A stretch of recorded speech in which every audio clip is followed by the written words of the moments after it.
Então, voltei porque fiquei de apresentar alguns apontamentos do livro que eu encaminhei no dia 12 do 3, lá no nosso seminário, do professor Jaime José Wittkowski, Paulo Freire e uma nova filosofia da educação. O livro se encontra lá no grupo do WhatsApp, tá bom?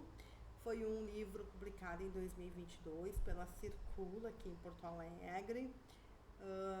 Lá no sumário vocês já podem olhar que a obra está estruturada em grandes 4 eixos, né? Os fundamentos antropológicos, epistemológicos, políticos e éticos da educação em Paulo Freire. Professor Jaime José Wittkowski, professor aqui da universidade, do curso de pedagogia também, né? Mas de todos os cursos de licenciaturas, e ele está vinculado à área de filosofia da educação.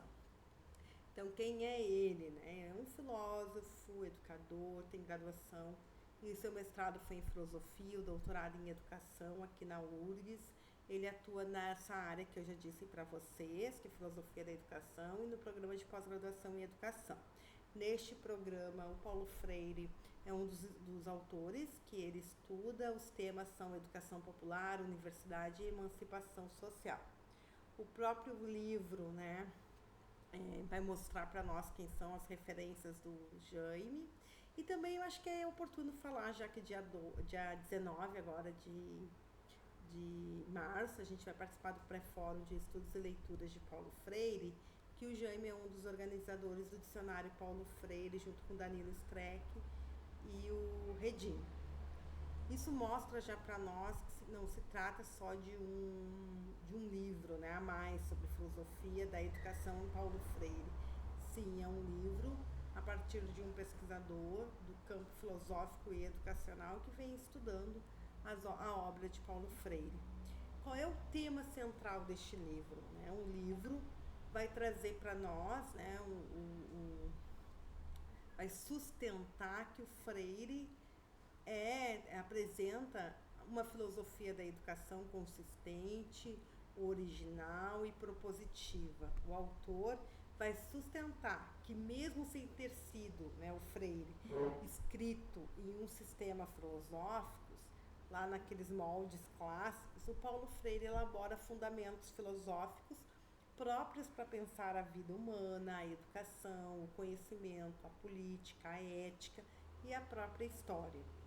O livro ele tem ali para a gente um grande objetivo, que é mostrar para o leitor a fundamentação de uma nova filosofia da educação que está presente na obra de Freire.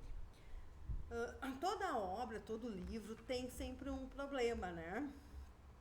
Então, o problema apresentado, a pergunta, a questão central apresentada no livro é se é possível afirmar que Paulo Freire é o autor de uma filosofia da educação, mesmo não tendo escrito uma obra filosófica sistemática nos moldes tradicionais clássicos, né?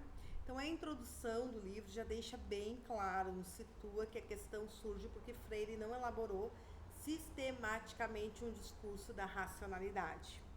Mas, ainda assim, a obra de Freire contém uma crítica profunda, né?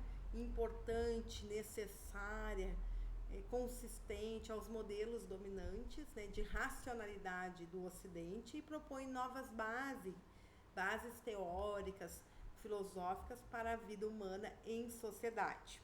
Então, a questão problematizadora do livro é demonstrar o estatuto filosófico da obra de Paulo Freire e explicitar a sua coerência interna. Eu disse que todo livro tem um objetivo, ou artigo, né? Todo livro tem uma pergunta, todo livro tem uma tese, né? E qual é a tese desse livro? A tese principal do autor é que Paulo Freire construiu uma nova filosofia da educação, assentada em 4 dimensões articuladas. Quais são essas dimensões? Primeira, antropológica; segunda, epistemológica; terceira, política; e quarta, ética.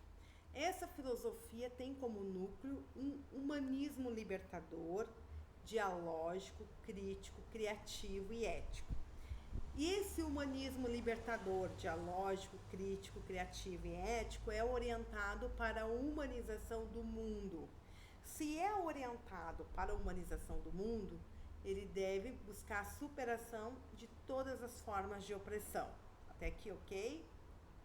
Em outros termos, a tese afirma que Freire não é apenas um pedagogo da alfabetização, nem apenas um educador político, que muitos assim o concebem. Ele é um pensador que oferece fundamentos filosóficos originais para compreender algumas questões. Então, vou apontar 4. O ser humano como ser inacabado e vocacionado ao ser mais. O conhecimento como produção dialógica e praxis, né, vinculada à praxis. A política como luta democrática e também como luta pela libertação. E a ética como uma afirmação democrática radical da dignidade humana. O objetivo do autor é explicitar a filosofia da educação presente em Paulo Freire a partir da interpretação de sua proposta, que é humanista e libertadora.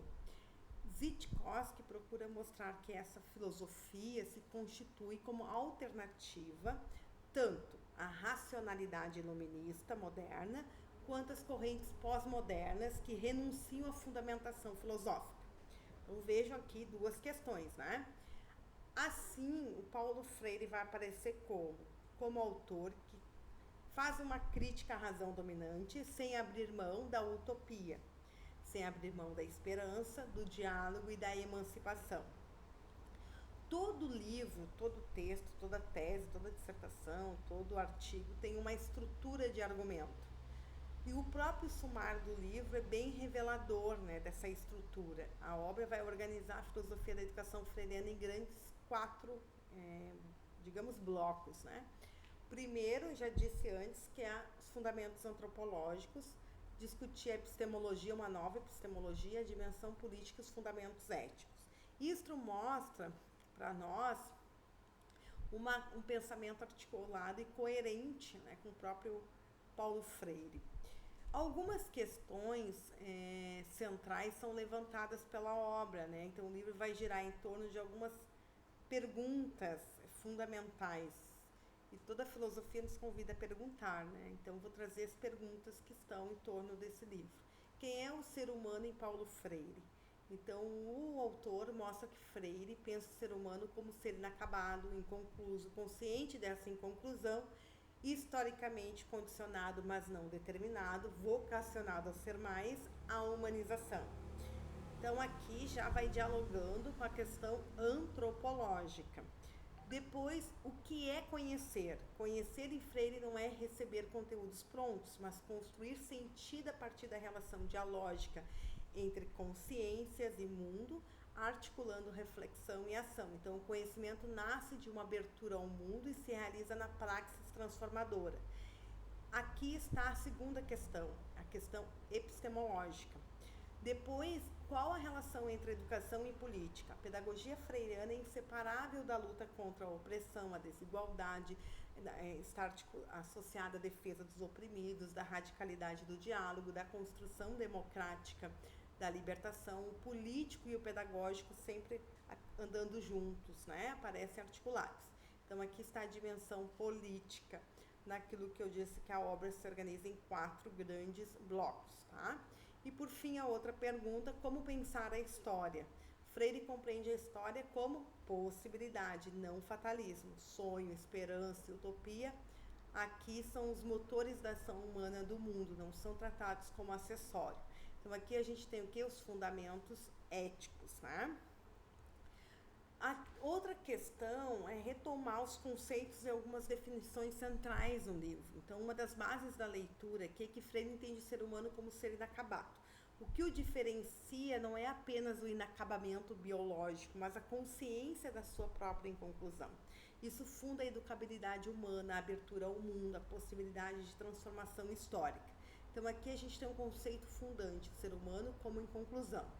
O outro que anda junto com esse é o ser mais. A categoria do ser mais aparece como vocação ontológica do humano. Humanizar-se é afirmar essa vocação. E quando a gente vê uma história de desumanização, é distorcer essa vocação. Qual é a nossa luta? A luta educativa política e ética. Em Paulo Freire está ligada à defesa da vocação de humanização, ser mais para a humanização. E se é ser mais para a humanização, um outro conceito-chave é a própria humanização, que é o horizonte normativo da pedagogia freiriana. Não é um dado automático da história, né? Vou seguir essa receita e vamos chegar à humanização. Não, porque é um projeto ético-político que exige luta, consciência crítica, solidariedade, transformação dessas condições opressoras. Se é isso, a gente precisa entender que condicionamento histórico é esse. O Freire reconhece os condicionamentos, mas ele recusa o determinismo. O ser humano é condicionado pelas questões sociais, pelo contexto social, histórico e cultural. Mas pode ultrapassar essas situações limites por meio de ação crítica e coletiva. Então, a diferença central é entre ser condicionado e ser determinado. Então, ele vai dizer, a gente pode superar situações limites.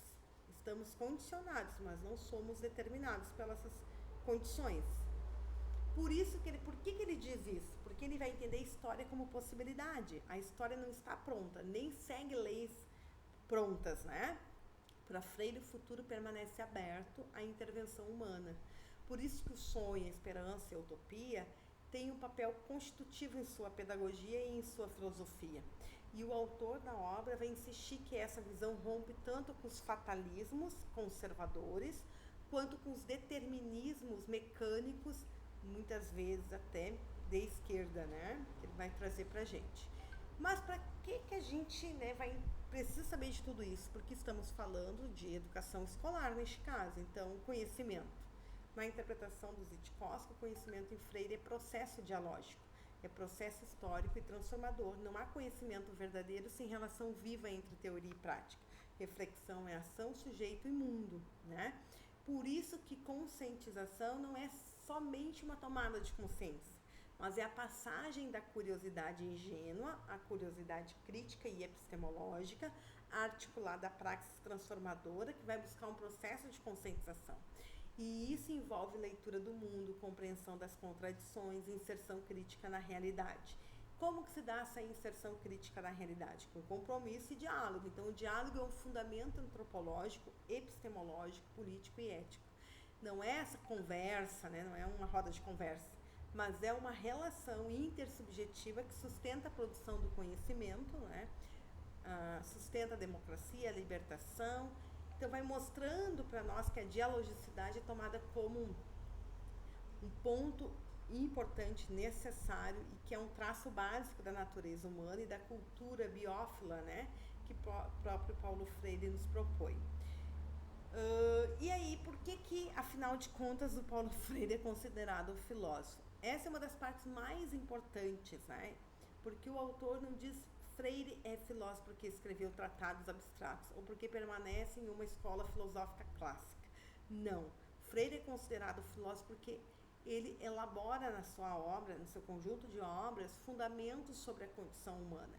Ele pensa a natureza humana, a consciência, a liberdade, a inconclusão, a humanização, a história. Isso é um trabalho filosófico de base antropológica. Ele produz uma epistemologia própria. Freire oferece uma concepção original de conhecimento, articulada à dialética, à fenomenologia, superando dicotomias modernas, afirmando o caráter dialógico e praxeológico do conhecer. Isso é uma elaboração filosófica no campo da teoria do conhecimento. Ele formula uma compreensão política da educação. A obra de Paulo Freire pensa poder, pensa opressor, a questão da opressão, a importância do oprimido lutar, né, para superar todas as formas de opressão, portanto, vai trazer libertação, democracia, utopia, participação. Não se limita a uma didática, ele formula uma filosofia política da educação. Ele sustenta uma ética, ao defender a ética universal do ser humano, fundada na dignidade, na solidariedade, na amorosidade, na responsabilidade e na recusa da barbárie. Tá? Isso confere densidade filosófica à sua pedagogia. Ele vai fazer uma crítica, né, aos modelos de racionalidade dominantes. Então, logo lá na introdução, o Jaime vai dizer que Freire realiza uma crítica das racionalidades dominantes do Ocidente e propõe novas bases filosóficas para a vida em sociedade. E isso situa o Freire claramente como um pensador, que é um filósofo, né? Organiza também uma visão coerente de mundo, mesmo sem um sistema formal, né, que lhe confira o título de filósofo. A obra do Freire apresenta unidade interna entre a antropologia, a epistemologia, a política, a ética, articulando-se a um quê? A um projeto humanizador. E é isso que vai permitir falar em uma nova filosofia da educação. Além disso, eu falei no vídeo anterior do Afonso Celso Escogluia, né? E o Afonso Celso Escogluia vai dizer que Freire pode ser apreendido como investigador histórico-pedagógico, como filósofo da educação, né? Que não é dogmático. Acho que é muito legal. E a principal contribuição do livro, do Jaime, no caso, é retirar Paulo Freire de leituras reducionistas.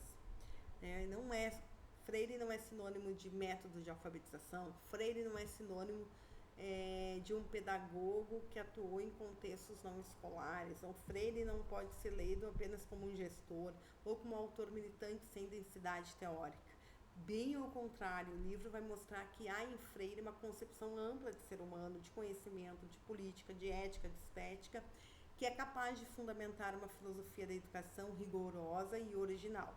Eu quero encerrar dizendo que Paulo Freire é um filósofo da educação porque pensa radicalmente os fundamentos da nossa existência humana em sociedade. Concebe o conhecimento como processo dialógico e também como processo transformador. Compreende a política como luta pela libertação e sustenta uma ética da humanização. A originalidade está em elaborar tudo isso a partir da realidade histórica dos oprimidos, com os oprimidos, sem abrir mão da esperança, da utopia, do diálogo e da praxis. Do ponto de vista, né, nosso, da pedagogia, é importante dizer que sim, né, essa obra organiza os estudos de Paulo Freire em eixos conceituais que a gente consegue, né, visualizar, demonstrando uma coerência filosófica em um autor que muitas vezes é lido apenas de forma, né, pedagógica ou apenas de forma a pensar o Freire como autor da alfabetização de pessoas jovens e adultos. O livro oferece uma linguagem meio acessível, sem perder densidade, mostra que a educação em Freire não pode ser entendida sem antropologia, epistemologia política e ética, né? E o maior mérito do livro é mostrar que Freire não é também um educador, né? Que usa conceitos filosóficos, mas é, sobretudo, um pensador que produz uma filosofia da educação situada, crítica e latino-americana, né? Então, obrigada, que a gente possa se encontrar para discutir Paulo Freire em outros momentos, especialmente no pré-fórum de estudos e leituras de Paulo Freire, agora na quinta, dia 19 de março.